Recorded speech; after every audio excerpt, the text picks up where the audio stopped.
as we continue to work to try to get caught up on all the games going on over the past several days, we've now moved ahead to Monday, the 19th of February, 2017. And there were actually some matinee games on Monday, which is actually a pretty rare thing to have matinee games during the week. But in the U.S., it is President's Day on Monday, and which really for most people doesn't mean anything. Most people that work in the private sector actually don't work on Mondays, or do work on President's Day for that matter. But federal, state employees, those types of folks, they get tons of holidays off every year, so they got it off. And I believe there was in fact school that day in my area, so it wasn't even a day off for school kids. But anyway, with that in mind, there were 2 games in the U.S. that were matinee games. There was actually a third game that was a matinee game in Canada, and I looked up what could be the problem, what could be the reason for that. And there are several provinces in Canada that celebrate what is called Family Day, which is a day that people take off to spend time with their family. So one of the things that you can do is go to a hockey game, apparently. So to me, it just sounds like a made-up holiday just to give somebody a day off, because there really isn't any between New Year's Day and Easter, I think. There's a big gap anyway. So it's just a made-up holiday just to give, because, a lot of people can't go too long without an extra day off during the week. I work in retail. I don't know what that's about. I work 5 days a week, every week. And in fact, a holiday means we just work harder. We don't get extra days off, believe me. But anyway, enough about that. Let's get to the games. First game of the day, Minnesota at the Islanders. Minnesota comes away with the 5-3 win in that one. Dubnyk, 32 saves in the winning effort. Halak, 27 saves in the losing effort. Minnesota is actually in New York City this week playing all 3 New York teams. So the Islanders, the Rangers, and the Devils, back to back to back. So they're essentially staying right there in town, which actually makes it nice for travel. But it's still 3 road games nonetheless. But anyway, in this game, Cullen, Ennis, and Eriksson Ek got the goals for Minnesota, along with 2 from Jason Zucker. For the Islanders, Lee, Fritz, and Johnson got the goals for the Islanders. Not much to say about that game other than the fact that both these teams are in dogfights for their lives for playoff spots. Both are hovering right around that 8-9 mark, but one in the East, one in the West. So normally these East-West games don't mean a whole lot, but in this case, this one was huge for both teams. And Minnesota ultimately comes out with the win. Next game, Capitals at Buffalo. Capitals obviously are right up there at the top of the Metropolitan Division. Buffalo sitting at the very bottom of the Atlantic. This again was a matinee game. Grubauer, 32 saves in the win. Johnson, 27 saves in the loss. Capitals come out on top 3-2. Ovi got his 35th goal in that game. For the 100th season in a row, Ovechkin gets that 35th goal. He should easily pass 40 again this year, may even approach 50 if he gets hot towards the end of the year. And Carlson and Kuznetsov got the other goals for the Capitals. On the Buffalo side, Kane and Oposo got the goals for Buffalo.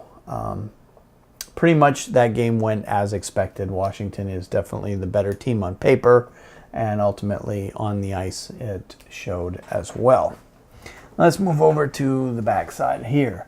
The other matinee game for the week was Boston at Calgary. Rask getting back out there after the poor showing he had in Edmonton. He comes back out and gets 28 saves. The Bruins win 2-1 in overtime. So that game wasn't pretty for either side. Rittich in net for Calgary gets 30 saves in the losing effort. Marchand gets the winning goal in overtime. Pasternak gets the other goal for Boston. And Tkachuk got the 1 goal for Calgary. I didn't get to see that game again I was working, but I caught the highlights afterward, and looks like it was a pretty good game overall. But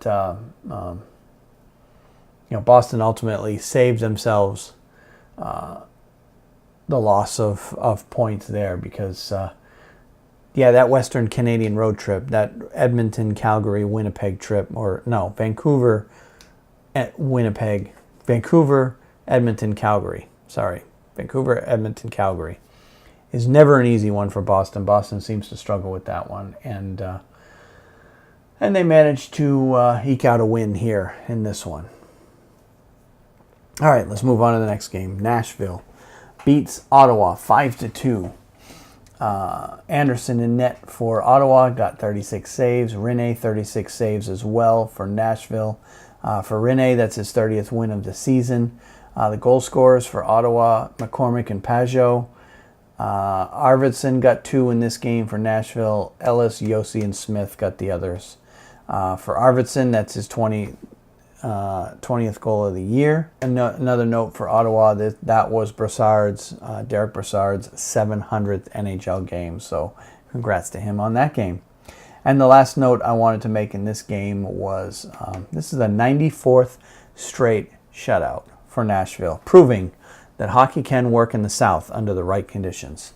You put a good team on the ice, you have a good owner, and there's no reason that a team like Nashville wouldn't sell out every single game that they played. 94 straight. That's over 2 seasons straight. So that goes to the great job that they're doing there in Nashville, both on and off the ice.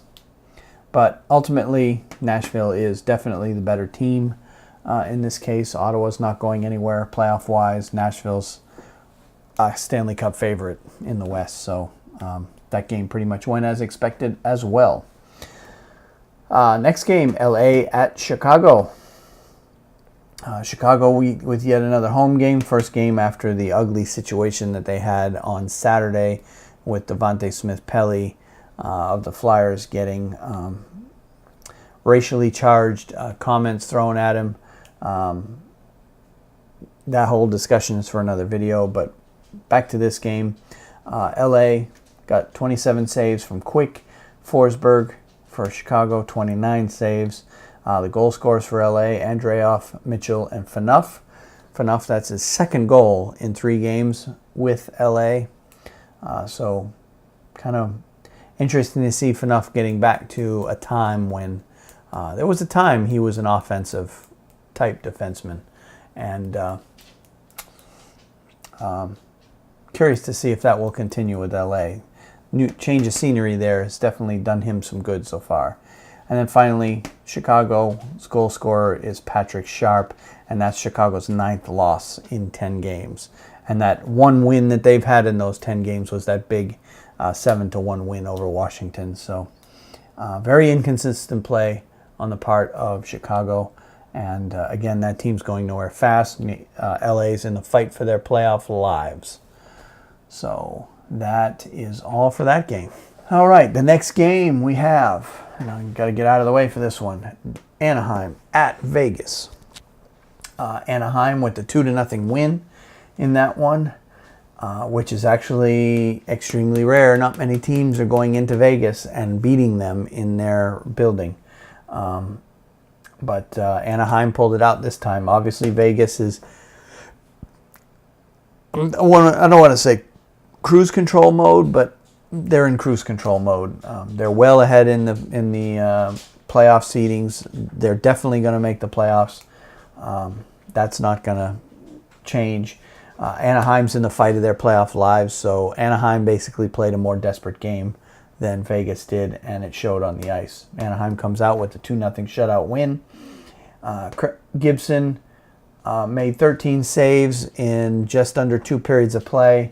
And then he had a collision with Riley Smith behind the net that left him injured, and looks like he's at the very worst day-to-day, but they pulled him out for precautionary reasons. And Ryan Miller ended up finishing the game, played just over 20 minutes, and made 20 saves in relief. So they combined for the 2-0 shutout. Manson and Silverberg got the goals for Anaheim, and obviously nobody scored for Vegas. Fleury and net for Vegas made 18 saves on the losing effort, and that is Vegas's third shutout loss of the year. So when Vegas's offense dries up, if you can shut them down, they're definitely beatable there. And Vegas's record, I put it down here because it is a pretty remarkable record. 22-5-2 at home. So Vegas is still very good at home. This was only their 5th loss at home all season long. And as always, I've got all the rest of the teams that were off at the bottom of the sheet here. And that is it for today's game. So if you like this, go ahead and click like. If you really liked it, go ahead and click subscribe if you want to see more content of this nature. And as always, thank you for watching, and we'll catch you on the next one. Oh, and by the way, as always, with any of these videos, if you have anything you want to add, comment-wise, keep it clean, keep it decent, don't be a troll, but I'm welcoming all comments. Add your comments here because I want this channel to be interactive with all of the fans of not only the podcast, but the YouTube channel as well. So anyway, we'll see you in the next one.